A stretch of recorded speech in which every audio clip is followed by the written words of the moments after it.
Le saviez-vous? Saviez-vous? Comme toi. Le saviez-vous? Une émission d'enseignement sur les révélations du Seigneur pour transformer la vie du chrétien afin de mieux le préparer au retour de notre Seigneur Jésus-Christ. Le saviez-vous? Votre rendez-vous hebdomadaire qui vous transmet la parole de Dieu et vous permet de démarrer la semaine avec la révélation du Seigneur pour votre vie. Inébranlable, ton nom surpasse toute puissance.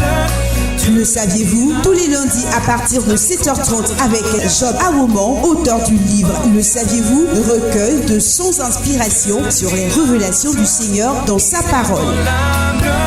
Ton nom surpasse toute puissance.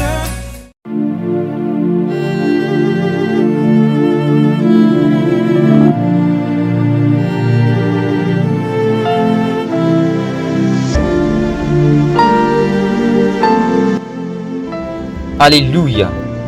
Soyez bénis au nom puissant de notre Seigneur Jésus-Christ. Alors bienvenue pour le 100e numéro de Le saviez-vous? Et le texte d'aujourd'hui nous dit: le Fils de Dieu apparut afin de détruire les œuvres du diable. 1 Jean chapitre 3 verset 8. Nous ne devons pas accepter de laisser la place à l'ennemi dans nos vies, car nous avons été rachetés du royaume des ténèbres et nous avons été transportés dans le royaume de la lumière. Comment pouvons-nous donc vivre comme des personnes sur lesquelles Satan a autorité? Le diable ne connaît qu'un seul langage, celui de l'autorité. Crois-tu qu'en Jésus, tu as pleine autorité sur la puissance des ténèbres? Soyez bénis. Amen. Alors prions le Seigneur. Ô Dieu, apprends-nous à manifester ton autorité et à ne plus laisser la place à l'ennemi dans nos vies. Amen. Alors crois-tu qu'en Jésus tu as pleine autorité sur les œuvres des ténèbres? L'autorité sur les esprits méchants est un signe palpable et distinctif du ministère de Jésus. Les Juifs avaient conscience de l'existence des démons et ils posaient des actions contre les démons, mais ils n'avaient pas d'autorité sur les démons. Les Juifs n'avaient tellement pas d'autorité sur les démons que lorsque Jésus a commencé à martyriser les démons en Israël, ils l'ont accusé de les chasser avec la puissance de Satan. Lisons ensemble Matthieu chapitre 12, verset 24. La Bible dit: les pharisiens ayant entendu cela dirent: cet homme ne chasse les démons que par Belzébul, prince des démons. Et regardons pourquoi est-ce qu'ils sont arrivés à ce type de conclusion. Prenons Marc chapitre 3, verset 11. La Bible dit: les esprits impurs, quand ils le voyaient, quand ils voyaient Jésus, se prosternaient devant lui et s'écriaient: tu es le Fils de Dieu.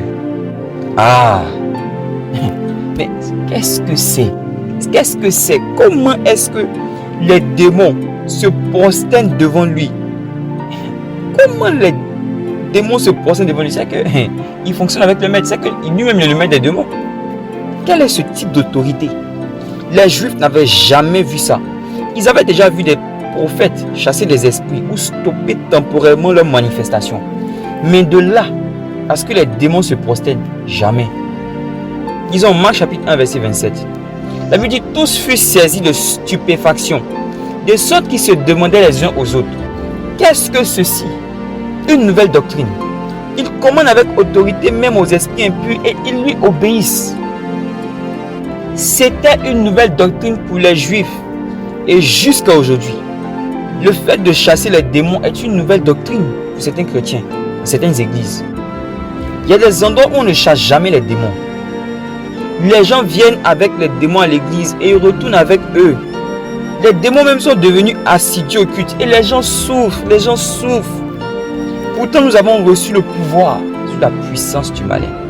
Exousia. Souvent aussi, les gens sont sincères, ils prient. Ils sont sincères, ils prient, mais rien ne se passe. C'est parce que chaque manifestation du manque de puissance est une manifestation d'un manque de connaissance. Le manque de puissance est toujours un problème d'ignorance. Osée 4 verset 6 nous dit: mon peuple est détruit parce qu'il lui manque la connaissance. Mon peuple est détruit par qui? Le destructeur. Le destructeur c'est qui? Satan. Pourquoi? Parce qu'il lui manque la connaissance.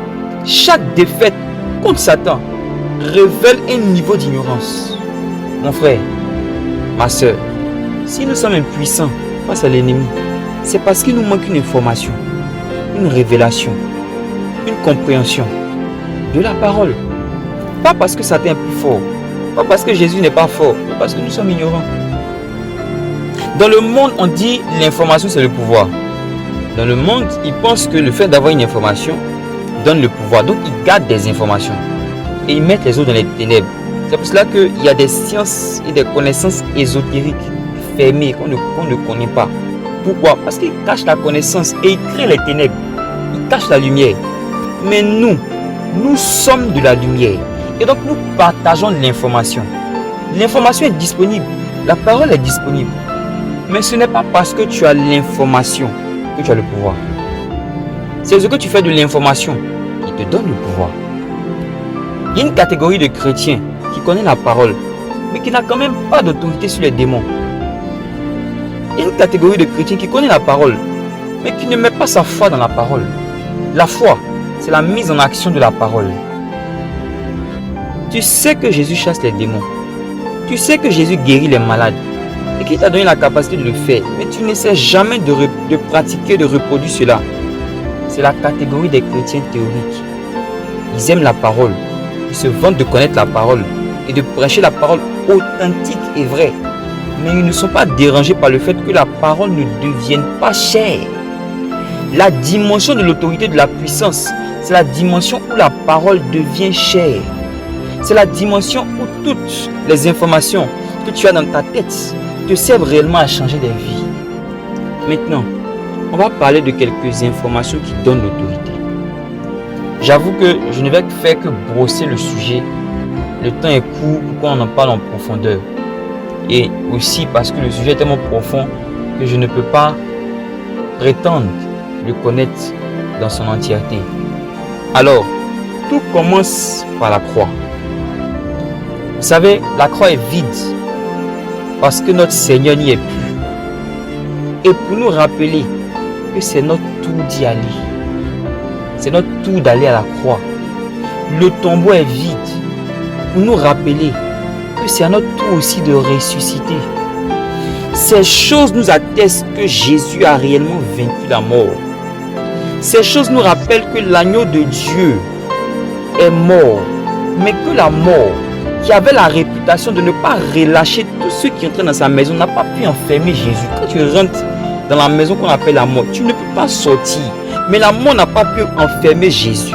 En fait, c'est devenu un problème pour la mort d'avoir dans son entourage le fils de David, celui qui est vainqueur du Goliath spirituel. De son vivant, Jésus avait autorité sur tous les démons. Mais Satan a fait une erreur stratégique. Il a envoyé Jésus dans le repaire de tous les démons, dans la maison de tous les démons. Il a tout saccagé. Il est entré. Il y a eu un remue-ménage parce que son autorité a été manifestée. La mort n'a pas pu le retenir. Le plus haut niveau de manifestation démoniaque, c'est la manifestation de la mort. La mort, c'est le dernier ennemi qui sera jeté dans l'étang de feu et de soufre. Mais notre Seigneur a vaincu la mort et tout le royaume des ténèbres dans un combat à un contre plusieurs. C'est-à-dire qu'il est seul contre plusieurs, mais il les a vaincus. Et il est ressuscité. Et il n'est pas ressuscité parce qu'on a prié pour lui. Il est ressuscité par la puissance de son esprit. Il est ressuscité par son autorité. Et depuis lors, il a transféré la capacité, le pouvoir, la puissance de vaincre les démons à tous ceux qui le suivent. Alléluia. Jésus a rendu disponible la capacité de vaincre la mort à tous ceux qui passent par le même processus que lui. Voilà pourquoi il dit que celui qui veut me suivre se charge chaque jour de sa croix et qu'il me suive. Il dit qu'il marche dans mes pas parce que j'ai vaincu la mort. On n'acquiert pas l'autorité seulement en priant longtemps. On n'acquiert pas l'autorité en criant sur les démons. On acquiert l'autorité en s'identifiant à Jésus. Oh, c'est Kadila.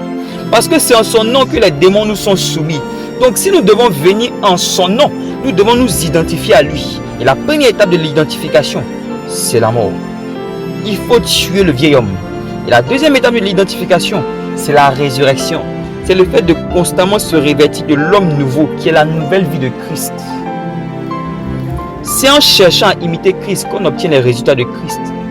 C'est en cherchant à imiter la vie de prière de Christ qu'on obtient les résultats de Christ. C'est en cherchant à imiter la sanctification de Jésus qu'on obtient les résultats de Jésus. Nous devons aspirer à ça et grandir en Christ. Grandir dans notre connaissance de Christ, dans notre manifestation de la vie de Christ. Paul dit, soyez mes imitateurs comme je le suis moi-même de Christ. Le but de la vie chrétienne est donc d'imiter Christ. Mais est-ce que c'est ce qu'on fait? Prions pour demander au Seigneur de changer nos mentalités chrétiennes. On va souvent à l'église pour beaucoup de choses, sauf pour ressembler à Christ. Je veux ressembler à Christ. Je veux ressembler à Christ. Je veux lire la Bible pour ressembler à Christ. Je veux prier pour ressembler à Christ. Retournons au vrai christianisme pour avoir les résultats du christianisme. Oh Jésus, tu es ma prière. Seigneur Jésus, tu es ma prière. Oh mon Dieu, c'est toi que je cherche. C'est toi que je veux. Le peuple de Dieu souffre et est humilié parce qu'on a inventé un autre type de christianisme. Chacun a son Jésus. Oh Seigneur, pardonne-nous. Réapprends-nous la vie chrétienne. Réapprends-nous à marcher dans l'autorité des premiers chrétiens. Amen. Alors, l'autorité naît aussi de la soumission à d'autres qui sont élevés en autorité au-dessus de nous.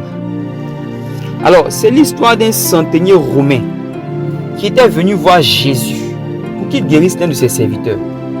Et dans Matthieu chapitre 8, à partir du verset 7, il est écrit, Jésus lui dit, j'irai et je le guérirai.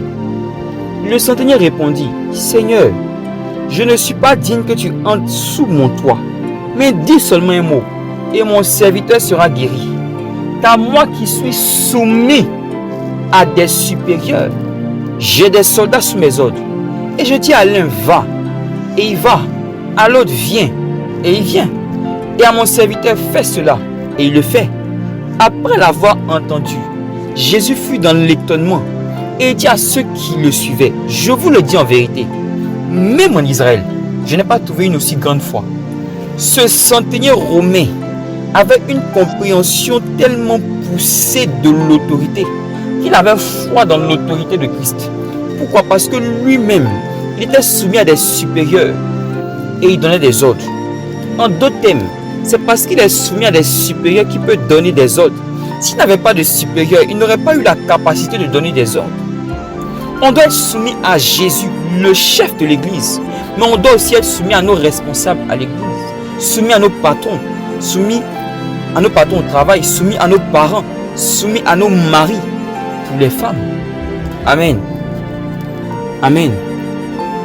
Alors, l'autorité exousia, c'est la capacité de décider, de gouverner, de diriger, de dire ce qu'il faut faire.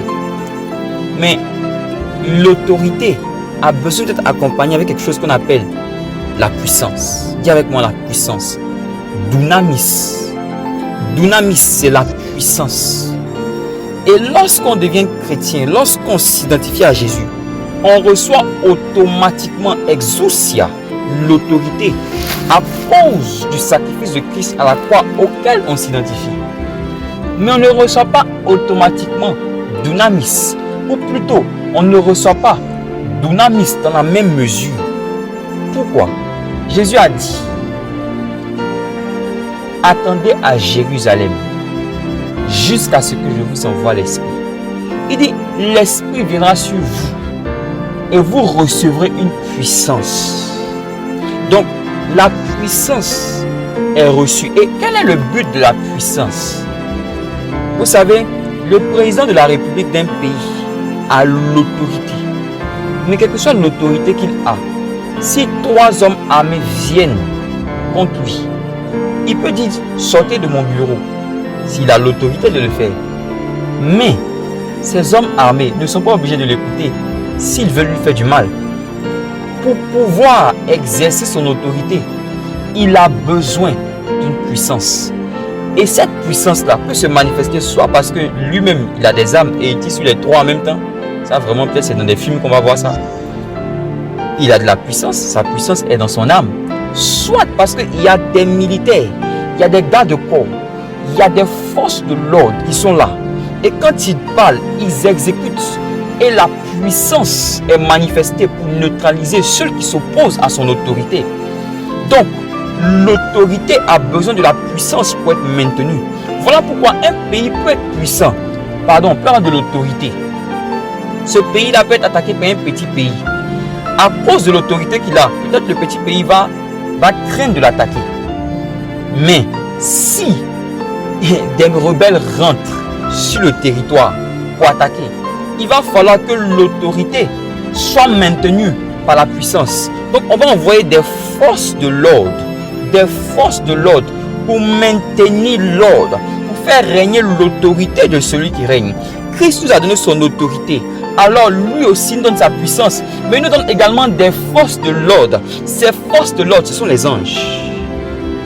Et les anges de Jésus sont là pour faire maintenir l'autorité de Jésus auquel nous nous identifions. Masarupatelako. Ezo shamam de petulakiare. Ante patalakado sare. Alléluia. Jésus-Christ nous a donné son autorité. Il nous promet sa puissance, mais il nous donne également des anges. Et lorsque tu dis au nom de Jésus-Christ, lorsque tu sais que tu t'es identifié à Christ, il y a une puissance qui se dégage. Et il y a des anges qui sont déployés par le Maître pour maintenir l'ordre et l'autorité. Pour maintenir l'ordre et l'autorité. Prochainement, quand tu seras en train de prier, pour quelqu'un, ne compte pas sur ta propre force. Ne compte pas sur ta propre puissance. Sache qu'il y a une puissance qui vient du ciel. Et cette autorité est maintenue par un système très bien réglé, par des forces de l'ordre spirituel. Crois en cela et tu auras des résultats. Crois en cela et tu auras des résultats. Le Fils de Dieu est apparu afin de détruire les œuvres du diable. Et il nous promet, il dit dans Luc le chapitre 10, le verset 19, il dit: je vous ai donné le pouvoir de marcher sur les serpents et les scorpions, sur toute la puissance de l'ennemi, et rien ne pourra vous nuire. Dans la version anglaise, on dit nothing shall hurt you. C'est-à-dire, il n'y a rien qui peut vous faire du mal. Rien ne peut vous faire du mal. Mais aujourd'hui, beaucoup de chrétiens se font mal parce que des gens les attaquent et qui ne comprennent pas. Christ nous a déjà donné l'autorité. Mais ce qui se passe, c'est qu'il y a des gens autour de nous qui donnent également l'autorité, ou plutôt qui reçoivent une autorité d'une autre entité. Et ces hommes qui sont de la même nature, qui sont sur la terre, pervertissent l'environnement. Nous avons reçu l'autorité sur les démons, mais pas sur les hommes. Donc il y a des hommes qui sont des canaux, qui sont des portes, pour que des démons puissent exercer sur la terre. Moi, j'avais la skibra. Oh, ça dit la king, te pas. Rappelle-toi que tu ne dois pas lutter contre ces gens, mais que tu as autorité sur leur autorité. Le serpent de Moïse, ou plutôt le serpent de Aaron, a réussi à avaler les serpents de l'Égypte parce qu'il avait autorité sur leur autorité. En fait, il avait autorité sur leur dunamis, sur leur puissance. Jésus dit: je vous donne le pouvoir. Le pouvoir, c'est exousia, l'autorité, de marcher sur les serpents, sur les scorpions, et sur toute la puissance, sur tout le dunamis de l'ennemi, sur toute la puissance de l'ennemi. Aïe, saparouche, kadi. Oh Jésus, oh Jésus. Ce qui va nous donner une autorité, ce n'est pas quand les gens vont prier pour nous, c'est la révélation que nous avons de ta parole. Je prie maintenant au nom de Jésus, afin que tu ouvres les yeux de tes enfants, qui cherchent dans la parole, et que la révélation de leur autorité et de leur dunamis, de leur puissance, leur soit conférée. Au nom puissant de Jésus. Oh Seigneur, que tes paroles sont merveilleuses. Que tes paroles sont merveilleuses. Merci. Je prie pour la révélation, pour l'autorité. Je prie pour que ces informations soient utilisées par un plus grand nombre de personnes. Et que le monde des ténèbres ait peur. Amen. Alors, nous sommes au 100e numéro de Le Saviez-vous? Nous sommes arrivés à la fin de l'émission. Nous vous avions annoncé le démarrage de Le Croyez-vous, mais le Seigneur nous a demandé de faire une pause. Alors, si vous avez été touché à travers ces émissions, si vous avez un témoignage, si vous avez été béni et que vous voulez nous écrire, nous sommes disponibles.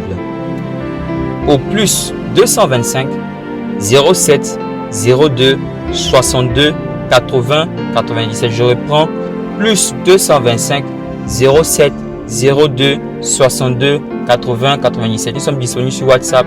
Vous pouvez nous écrire, vous partagez votre témoignage pour échanger. Que le Seigneur vous bénisse. Alors, selon ce que le Seigneur nous mettra à cœur, nous reviendrons pour continuer cette aventure. Alors, vous pouvez vous connecter sur notre page Telegram, sur nos chaînes WhatsApp, YouTube et Facebook en tapant Le Croyez-vous. C'est Le Croyez-vous et non Le Saviez-vous. Vous y retrouverez l'enseignement d'aujourd'hui et les édifications pour votre âme. Alors, merci beaucoup de nous avoir suivis. Que Dieu vous bénisse.